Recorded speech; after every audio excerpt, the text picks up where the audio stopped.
warahmatullahi wabarakatuh. Alhamdulillah. Alhamdulillahirabbil alamin. Allahumma salli wa sallim wa barik ala sayyidina wa maulana Muhammad wa ala alihi wa sahbihi ajma'in. Asyhadu an la ilaha illallah wahdahu la syarikalah wa asyhadu anna Muhammadan abduhu wa rasuluh. Allahumma salli wa sallim wa barik ala sayyidina wa maulana Muhammad wa ala alihi wa sahbihi ajma'in, amma ba'. Yang terhormat Bapak Direksi Pembina BDI Al-Muntaha, para pengurus BDI, guru-guru kami, tokoh agama, tokoh masyarakat, dan para pimpinan, dan kepada seluruh jamaah muslimin muslimat yang dimuliakan oleh Allah Subhanahu wa ta'ala. Sebagai bentuk rasa syukur kita kepada Allah Subhanahu wa ta'ala, di mana oleh Allah pada saat ini Allah masih memberikan kesempatan terutama bagi kita untuk bisa mencari dan menikmati suasana Ramadan pada tahun ini. Maka kita jadikanlah kesempatan yang Allah berikan ini hari sebagaimana bekal untuk memperoleh berbagai macam kebaikan-kebaikan di dalam bulan suci Ramadan. Sesuai dengan dalam sebuah riwayat, dalam sebuah doa Nabi, beliau mengatakan, Allahumma ahyini ma kanatil hayatu khairan li. Ya Allah, kalau seandainya aku diberikan hidup esok hari, khairan li, ini juga sebuah kebaikan. Wa tawaffani idza kanatil wafatu khairan li. Kalau seandainya aku diberikan kematian, maka itu juga sebuah kebaikan. Bapak Ibu yang dimuliakan oleh Allah Subhanahu wa ta'ala, dalam riwayat tersebut bisa kita pahami pada dasarnya apakah kita diberikan kesempatan hidup saat ini atau tidak diberikan kesempatan hidup. Artinya ada saudara-saudara kita, sahabat-sahabat kita yang mungkin sudah berpulang ke rahmatullah beberapa hari yang lalu, atau kita yang hari ini masih segar, masih diberikan kesempatan hidup dalam bulan suci Ramadan ini. Itu dua-duanya baik, Bu. Apakah kita hidup ataupun mati, pada dasarnya itu sama-sama baik. Maka ditinjau dari sisi kita yang ada kesempatan hidup ini hari merupakan sebuah kebaikan, ditinjau ziyadatan li min kulli khairin. Kesempatan hidup ini kita jadikan sebagai modal bagi kita untuk mencari kebaikan. Tapi kalau seandainya ada di antara kita yang sudah meninggal kemarin ataupun beberapa hari yang lalu, itu juga sebuah kebaikan, ditinjau dari rahatalli min kulli syarrin, bisa menjadi penutup daripada segala kejahatan yang kita lakukan. Ya umpamanya kebiasaan kita ataupun kebiasaan di antara kita, kalau trendy di Aceh itu mungkin dengan kopi pancung pagi setengah gelas, kebiasaan jam 9 pagi kita tidak bisa mengontrol diri kita sehingga sempat menggibah, menceritakan aib-aib orang lain tanpa kita sadari. Itu menjadi sebuah kebiasaan. Dengan modal kopi setengah gelas, kita tanpa kita sadari kita sudah menggibah orang. Sehingga pada malam itu orang yang sering ngopi itu jam 12 malam dilarikan ke rumah sakit dengan berbagai macam alasan sebab. Adakala asam lambungnya naik ataupun kolesterolnya naik.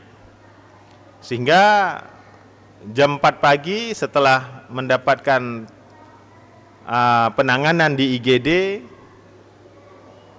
kondisinya semakin tidak membaik. Artinya bahkan diinformasikan bahwa telah meninggal dunia karena akibat asam lambungnya sudah terlalu parah.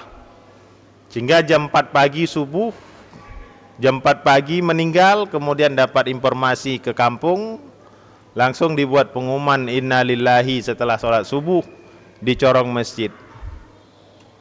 Ini pada dasarnya meninggal itu sebuah kebaikan. Kenapa?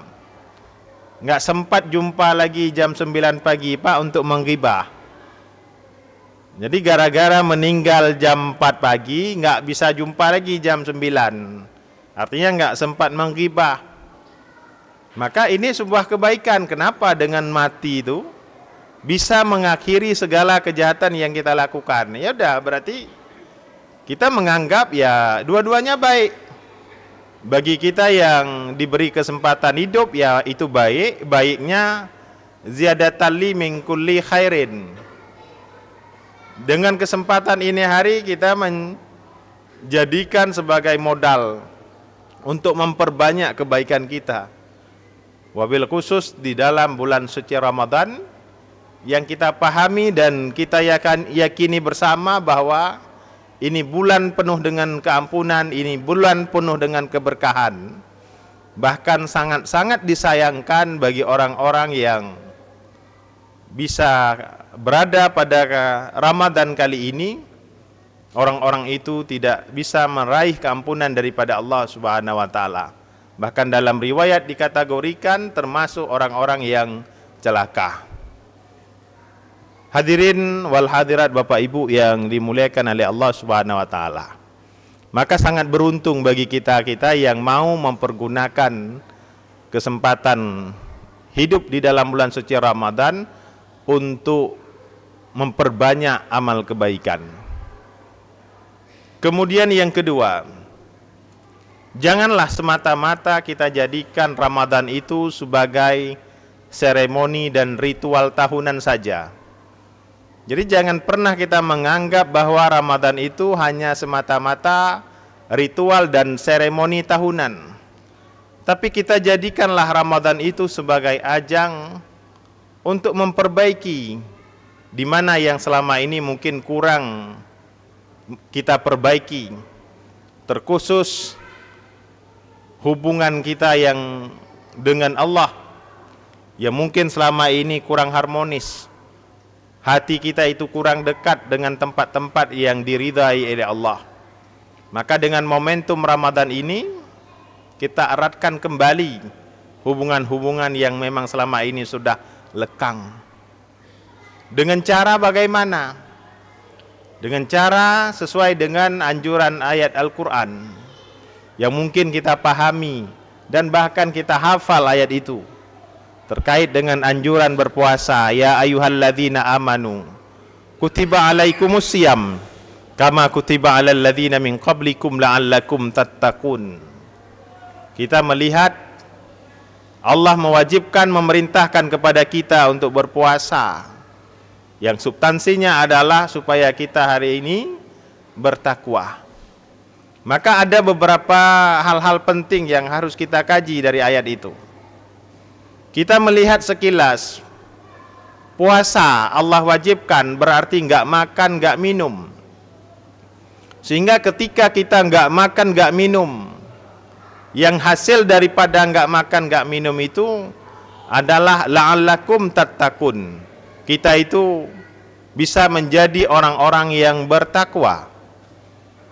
Sehingga pertanyaannya, kalau seandainya semata-mata nggak makan, nggak minum bisa menjadi orang yang bertakwa, maka secara otomatis orang yang paling bertakwa di dunia ini adalah orang-orang yang hidup di angka kemiskinan, orang-orang yang hidup dilanda konflik kelaparan. Kenapa? Karena mereka yang sering menahan lapar dan menahan haus, maka mereka-merekalah yang paling bertakwa.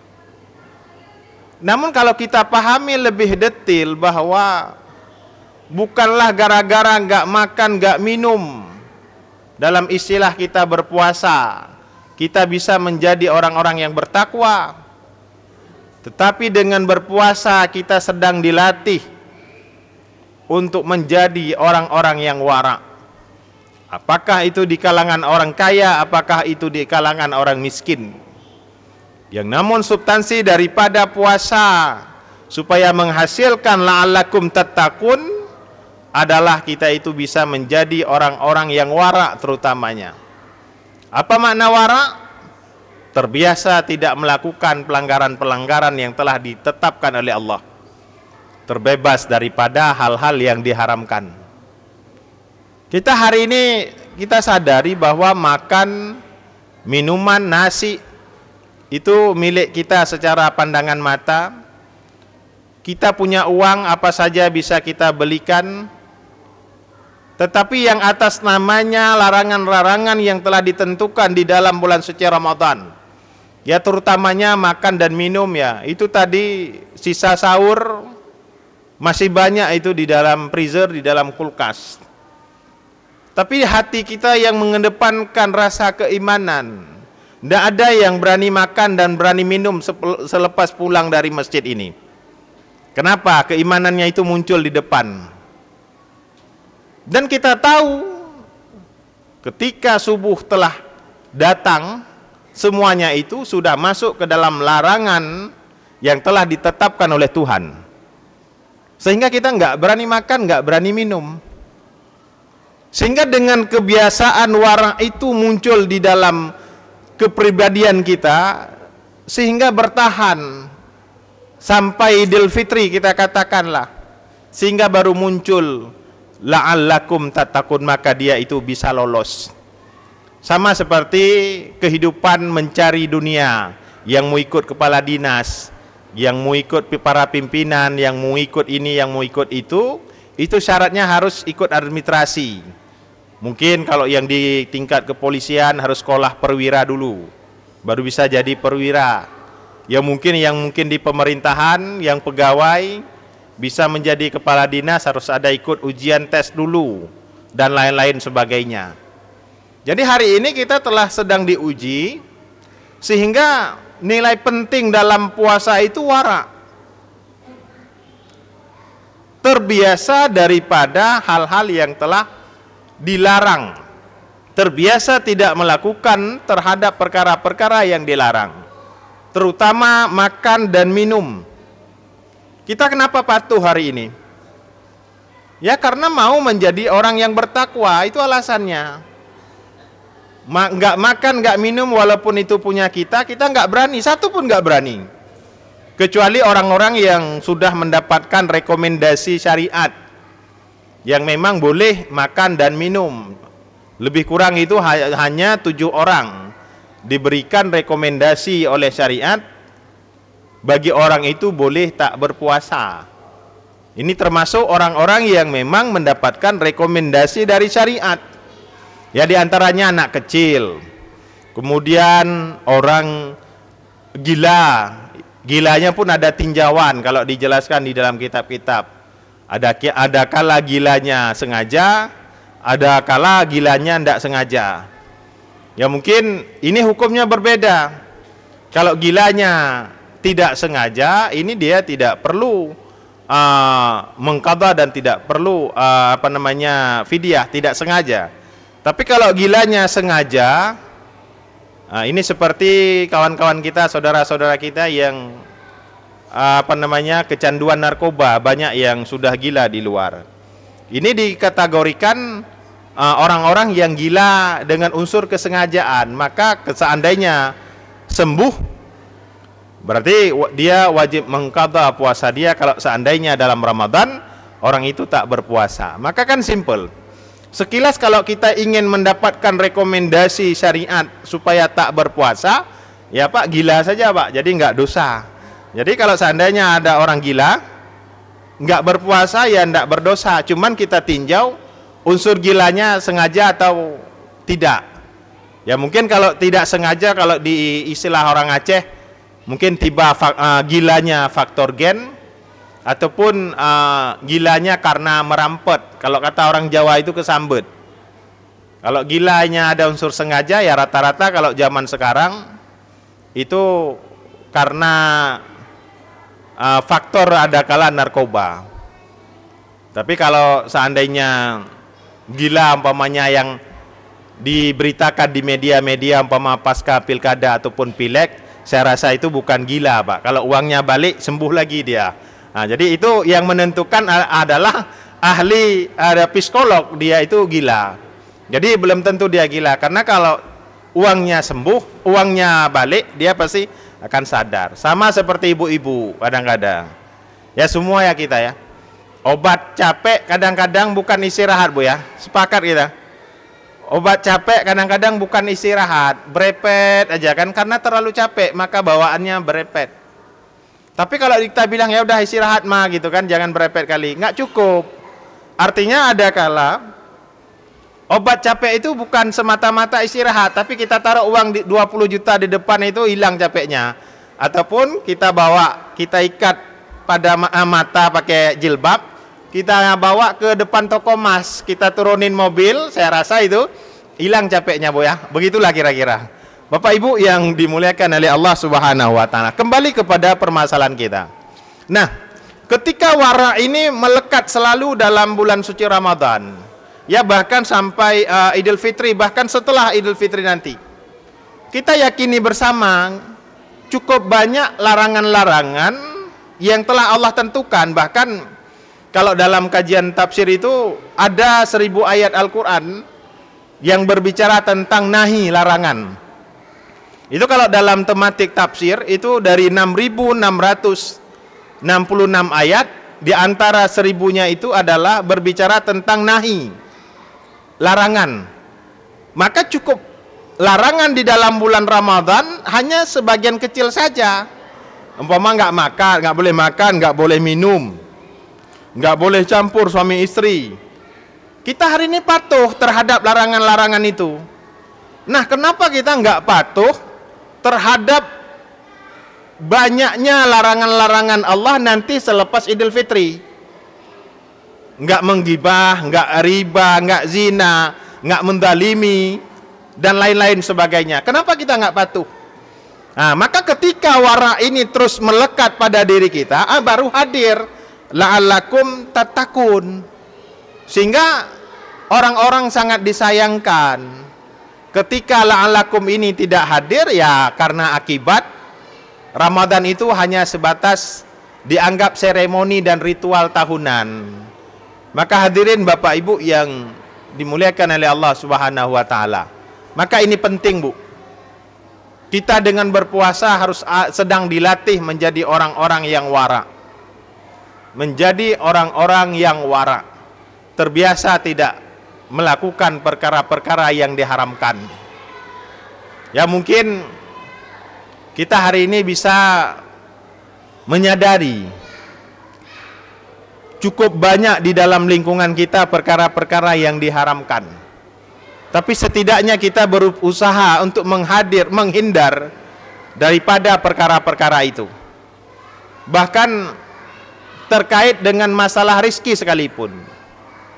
Saya dah temukan sebuah riwayat seorang ulama yang makamnya levelnya naik menjadi seorang wali, bukan karena semata-mata melakukan ibadah banyak, bukan semata-mata melakukan ibadah yang banyak. Sehingga ketika ditelusuri riwayat itu, kenapa sih seorang ulama itu naik levelnya ke makam para wali bukan semata-mata karena memperbanyak ibadah. Ketika ditelusuri dapatlah rupanya seorang ulama itu tinggal di daerah, kalau bahasa kita ya cocok sekali di sini, di komplek orang-orang kerja, Pak. Jadi kata beliau, saya nggak sempat ngajak-ngajak sholat sunat, ngajak ini, ngajak itu kepada masyarakat kompleks saya, kata beliau. Ini terjemahannya lebih kurang seperti itu. Karena mereka sibuk dengan bekerja, ajak bengah wasuput, pergi pagi pulang sore. Jadi nggak sempat saya ngajak muhibah, ngajak tadarus, ngajak ini, ngajak itu, nggak sempat. Tapi saya mendakwahkan kepada mereka masyarakat kompleks saya cuma satu. Bagaimana kalian itu cari rezeki yang halal saja. Jadi giumita rezeki yang halal tagai. Jadi hana nggak sempat ya diajak ini, diajak zikir ini itu, nggak sempat karena orang sibuk kerja. Jadi beliau cuma setelah sholat bilang, kalian cari rezeki yang halal saja. Siap sholat berangkat terus. Kalian di mana kerja, di situ kerja terus, jangan sampai korupsi waktu. Begitulah kira-kiranya. Sehingga terakhir beliau mengatakan, maka akan hadir di akhir zaman nanti orang-orang tidak peduli lagi kepada yang wajib, tapi lebih peduli kepada hal yang sunnah. Karena mencari rizki yang halal dalam ideologi agama adalah sebuah kewajiban. Minta rezeki yang halalnya kewajiban. Sedangkan yang lain-lain itu adalah hanya sunnah. Tapi ke depan, di akhir-akhir zaman orang lebih peduli kepada hal-hal yang sunnah, tidak lagi mempedulikan kepada hal-hal yang wajib. Ya umpamanya kalau contoh di nasional ya, kalau kadang-kadang cari uangnya dari hasil mengumbar-ngumbarkan aurat, Pak. Hobinya apa? Nanti per semester umroh. Ya mungkin kalau di Aceh kadang-kadang cari rezekinya, makannya dan lain sebagainya dari hal-hal yang haram, narkoba kita katakan, ataupun korupsi. Hobinya santuni anak yatim, bangun masjid. Ini kan perlu kita sudah terbukti apa yang dikatakan oleh ulama itu saking kasyafnya beliau. Di akhir masa orang nggak peduli lagi kepada yang wajib, lebih peduli kepada yang sunnah. Bukan tidak boleh, ini jangan salah dipahami. Tapi kenapa salah satu kewajiban dalam agama adalah mencari rizki yang halal. Ini penting supaya kita terbebas daripada hal-hal yang dilarang oleh Allah. Bapak Ibu yang dimuliakan oleh Allah Subhanahu wa taala. Maka dengan konteks wara itu bisa hadir di dalam bulan suci Ramadan, gak makan, gak minum. Kenapa kita selepas Ramadan nanti wara itu gak ada? Bahkan ada yang mengatakan seolah-olah Ramadan itu bulan ibadah. Oleh Ramadan hanale ibadah. Padahal Ramadan adalah bulan untuk menambah-nambah ibadah kita. Dah, satu. Yang kedua, substansi daripada la'allakum tattaqun. Kita ini diajarkan untuk menjadi orang yang qanaah, menerima hidup dengan apa adanya. Kita sedang dilatih. Ya mungkin dengan sahur dan berbuka saja kita bisa menjalani. Maka secara tidak langsung agama ingin mengajarkan kepada kita apa yang dirasakan oleh saudara-saudara kita. Ya mungkin selama ini mereka tak makan bahkan berhari-hari, Pak. Maka agama hari ini sedang mengajarkan kita apa yang dirasakan oleh orang-orang kita, saudara-saudara kita yang mungkin yang hidup di bawah angka kemiskinan. Bahkan mereka tak kenal yang namanya sarapan pagi. Bahkan mereka tak kenal yang namanya makan siang. Baru lebih kurang 2 jam kita kalau di Indonesia Barat.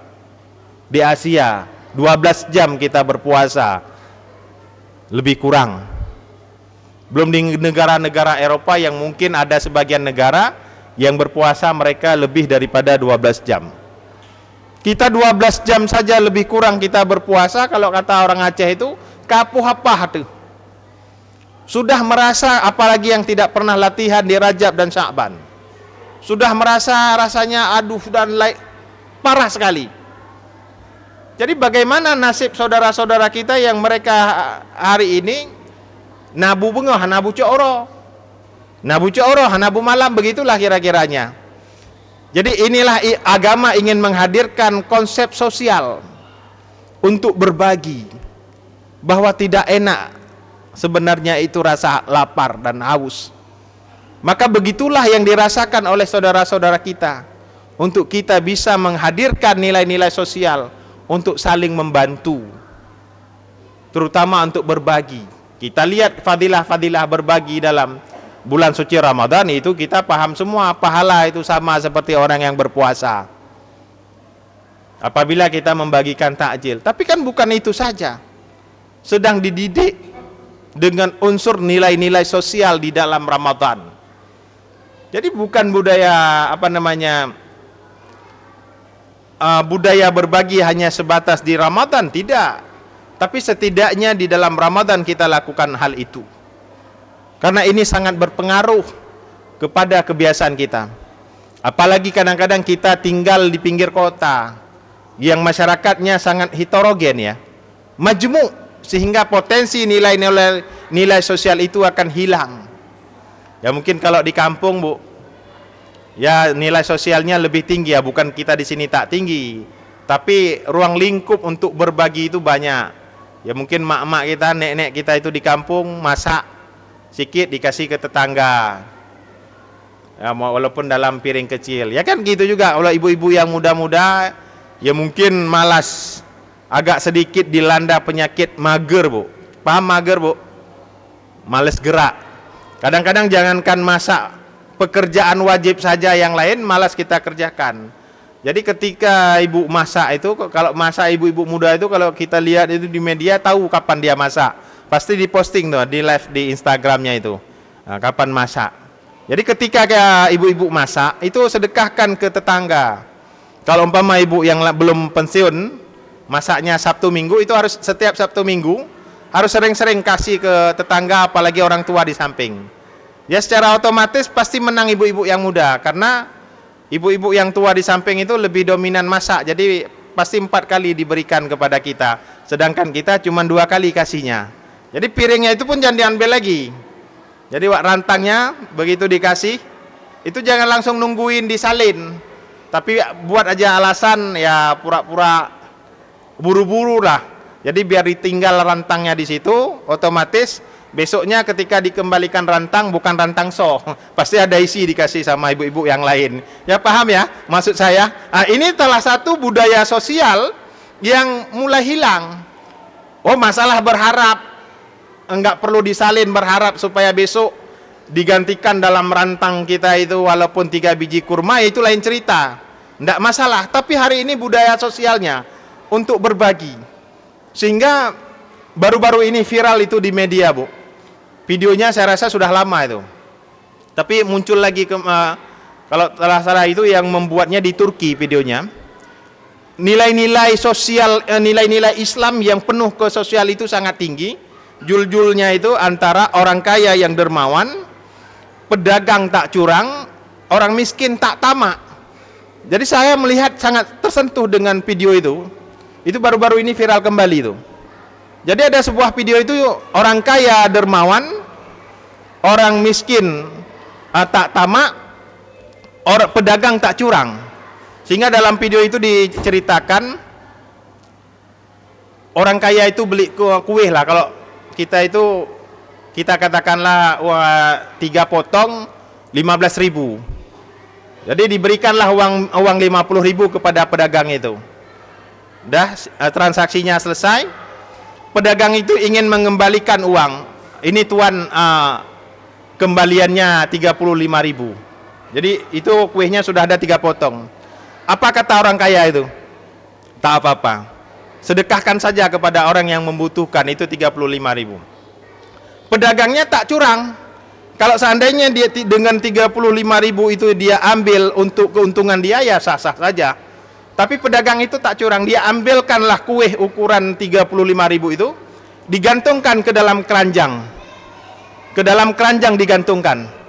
Sehingga ketika datang ibu-ibu yang menderma, orang-orang yang miskin yang kepingin kue tapi tak punya uang, diberikan oleh pedagang itu dari hasil yang sedekah yang kuenya sudah disediakan di ranjang itu. Judulnya tadi orang miskin tak tamak. Ketika pedagang itu dimasukkan kuih itu dalam kertas, kelima-lima kuih itu dah diterima, begitu dilihat oleh ibu-ibu yang miskin tadi, apa kata beliau?